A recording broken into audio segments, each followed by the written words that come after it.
Oke, assalamualaikum warahmatullahi wabarakatuh. Salam sejahtera untuk kita semua. Kembali lagi di kelas 30 hari mahir bahasa Inggris dari nol. Dan masih bersama saya, Gio Satriani. Oke, teman-teman, apa kabar pada hari ini? Are you fine? I hope so. Oke ya, semoga tetap sehat dan tetap semangat. Kita sudah masuk pada hari yang ke-7. Alright. Masih panjang ya. Oke, kita punya waktu 30 hari dan ini baru hari yang ke-7. Jadi masih banyak yang akan teman-teman pelajari. Alright. Take it easy, santai saja. Kita berlangsung pelan-pelan. Alright, apa yang akan kita pelajari pada hari yang ke-7 ini?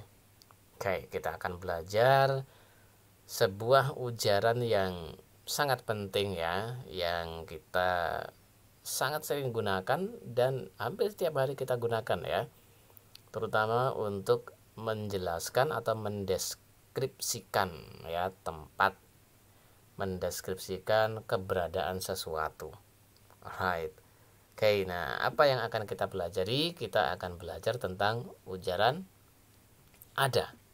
Oke, ada ya. Kata ada dalam bahasa Inggris yaitu there. Nah, bagaimana kita menggunakan kata there ini untuk mengatakan ada? Oke ya. Nah, dan kata ada ini memang sangat penting ya, seperti yang saya bilang tadi, bahwa kita sering menggunakan untuk mendeskripsikan tempat, menunjukkan keberadaan sesuatu ya. Misalnya ada kucing di belakangmu. Nah, ada kata ada. Ya, di rumah saya ada 2 mobil. Ada kata ada. Nah, bagaimana cara kita mengatakan ada dalam bahasa Inggris? Kita akan pelajari. Alright. Nah, jadi dasarnya ya, pada dasarnya ada dalam bahasa Inggris itu adalah there. Oke ya, there. Nah, jadi there ini selain bermakna di sana, there juga bisa bermakna ada. Nah, sekarang yang kita pelajari yang pertama adalah bagaimana kita mengatakan ada dalam bentuk tunggal ya. Nah, di sini ada selain bentuk tunggal, di sini kita pelajari bagaimana bentuk positif ya, negatif dan juga interrogatifnya. Oke ya. Nah, jadi untuk mengatakan ada dalam bentuk tunggal itu maksudnya ada dalam jumlah 1 ya. Misalnya ada sebuah buku. Nah, itu kan sebuah, berarti itu yang disebut dengan ada untuk jumlah tunggal. Nah, jika kita mau mengatakan ada untuk jumlah tunggal, setelah there kita ikuti dengan kata is. Right ya. Nah, setelah there kita ikuti dengan kata is. There is, bisa disambung bacanya menjadi there is, begitu ya. Contoh misalnya there is a book. Ada sebuah buku. There is a house. Ada sebuah rumah. There is much water. Ada banyak air. Oke ya. Nah, jadi ini contoh-contoh kita menggunakan kata ada untuk jumlah tunggal. Kuncinya tadi yaitu there is ya, ada to be yang berupa is ya. Oke. Ini dalam bentuk positif ya, there is. Bagaimana kalau kita mau mengatakan tidak ada ya dalam bentuk negatif? Maka kita tinggal menambahkan kata no. Ya, bukan kata don't ya, tapi no saja. Setelah is. Jadi, jika kita mengatakan ada itu there is, tidak ada menjadi there is no. Contoh, there is no a book. Right? Tidak ada sebuah buku. Ya. There is no a book. There is no any house. Tidak ada rumah. Nah, kata any ini sebagai penekanan tidak ada sama sekali, begitu ya. There is no any house, tidak ada rumah sama sekali. There is no water. Tidak ada air ya, there is no water. Oke, jadi jika teman-teman mau mengatakan tidak ada dalam jumlah tunggal, maka gunakan kata there is no. Ya, gampang ya frase ujarannya there is no. Oke, kemudian bagaimana jika kita mau bertanya apakah ada? Ya, jika kita mau bertanya apakah ada, maka kita menggunakan to be di depan sebelum there. Is there? Begitu ya, is there? Apakah ada? Contohnya, is there a book? Apakah ada sebuah buku? Is there any house? Apakah ada rumah? Begitu ya. Nah, jadi any di sini hanya sebagai penambahan saja ya. Apakah ada rumah? Ya, tidak menggunakan any juga tidak apa-apa. Is there water? Apakah ada air? Nah, jadi ini apabila kita mau bertanya apakah ada ya. Nah, jadi sekali lagi pada dasarnya jika kita mau mengatakan ada dalam jumlah tunggal atau satu, maka kita menggunakan there is. Tidak ada menjadi there is no, dan apakah ada menjadi is there. Gitu ya. Oke. Nah, sekarang kira-kira jika teman-teman mau mengatakan ada seekor kucing, berarti bahasa Inggrisnya yaitu ya, there is a cat. Kalau tidak ada seekor kucing, ya, there is no a cat. Apakah ada seekor kucing? Ya, is there a cat? Alright, gampang ya.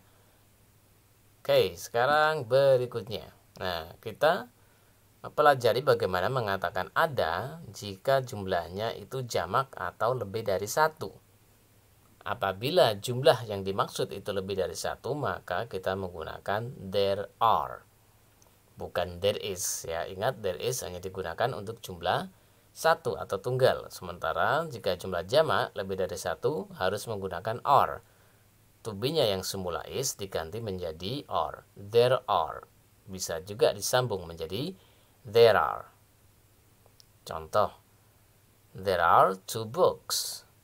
Ada 2 buku. Nah, tidak boleh there is 2 books ya. Harus there are atau there are 2 books. There are 10 houses. Ada 10 rumah.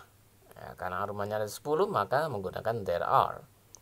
There are many people. Ada banyak orang. Karena orangnya banyak ya. Many itu jamak ya, jamak. Nah, jadi ini cara mengatakan ada apabila jumlahnya lebih dari satu ya. Nah, sekarang dalam bentuk negatif ya, tinggal menambahkan no setelah to be are. There are no. Oke.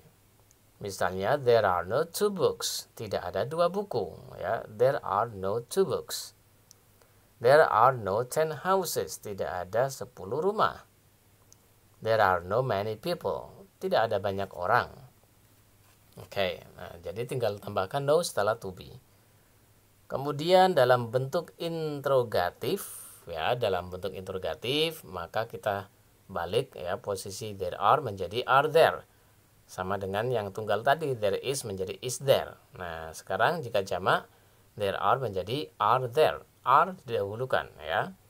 Contohnya, are there 2 books? Apakah ada 2 buku? Ya.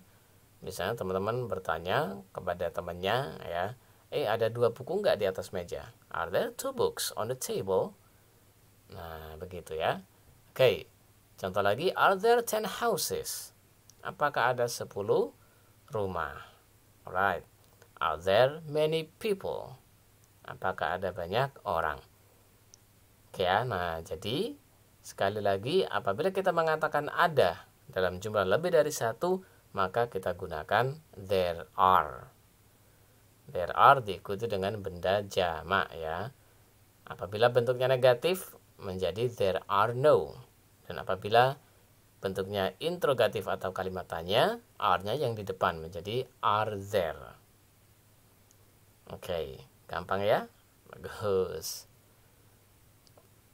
Nah, sekarang kesalahan umum atau common mistakes dalam penggunaan there. Nah, jadi faktanya ya dalam percakapan sehari-hari itu seringkali teman-teman kurang tepat dalam menggunakan there. Ya, tidak pada struktur yang benar ya.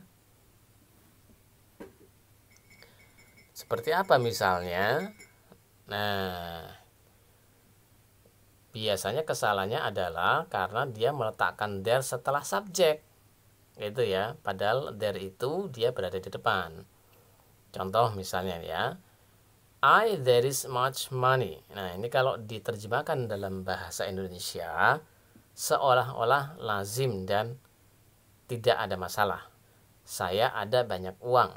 Oke, nah kalimat seperti ini sering kita dengar dalam bahasa Indonesia. Ya, tapi apakah kata ada di situ menggunakan there is juga? Ya kan bahasa Inggrisnya ada itu there ya. Kalau tunggal there is. Nah, maka jawabannya tidak ya, karena sebetulnya maksud dari saya ada banyak uang adalah saya punya banyak uang. Maka yang tepat adalah I have much money ya, bukan there is much money. Begitu ya. Nah, jadi hati-hati. Nah, hati-hati. Jadi jangan suka menerjemahkan kata punya itu ya dengan kata ada dalam bahasa Inggris. Begitu ya. Nah, jadi secara struktur ciri-cirinya pokoknya kata there ini tidak akan berada setelah subjek. There is, you there is. Nah, pastikan itu kalimat yang keliru ya. Nah, jadi there itu ada di depan sendiri ya. There is begitu ya. There are ada di depan. Ya, jadi bukan setelah you, setelah we atau setelah subjek yang lain. Contoh lagi misalnya. You there is time or not? Maksudnya kamu ada waktu atau tidak. Nah, ini sama gitu ya. There terletak setelah you, pasti salah. You there is begitu ya. Nah, maksud dari kalimat ini sebetulnya adalah kamu punya waktu atau tidak, begitu ya. Nah, jadi memang seringkali teman-teman mau mengatakan punya itu diganti dengan kata ada. Nah, memang dalam bahasa Indonesia bisa dipahami ya, kamu ada waktu atau tidak. Nah, itu bisa dipahami ya, dan seorang nggak ada masalah. Tapi ini tidak bisa diterjemahkan word to word dalam bahasa Inggris dengan mengganti kata ada dengan there is ataupun there are ya. Nah, karena sudah ada subjek di depannya. Nah, maka apabila teman-teman mau mengatakan ada tapi kok ada subjek di depannya, berarti gantilah kata ada itu dengan kata punya gitu ya. Nah, sehingga pertanyaan kamu ada waktu atau tidak itu yang lebih tepat adalah kamu punya waktu atau tidak ya. Nah, maka dalam bahasa Inggris yang benar adalah do you have time or not. Oke, nah jadi sekali lagi ciri-cirinya jangan meletakkan there is ataupun there are setelah subjek seperti ini ya. There is, you there is. Nah, pastikan itu nanti menjadi kalimat yang salah. Tidak lazim secara grammar maupun secara speaking. Oke, nah jadi mudah ya untuk menggunakan kata there. Jika kita mau bercerita sesuatu dan mengatakan ada, maka gunakan kata there. Alright? Oke. Nah, kita ketemu pada materi selanjutnya. Ingat, if you think you can, you can.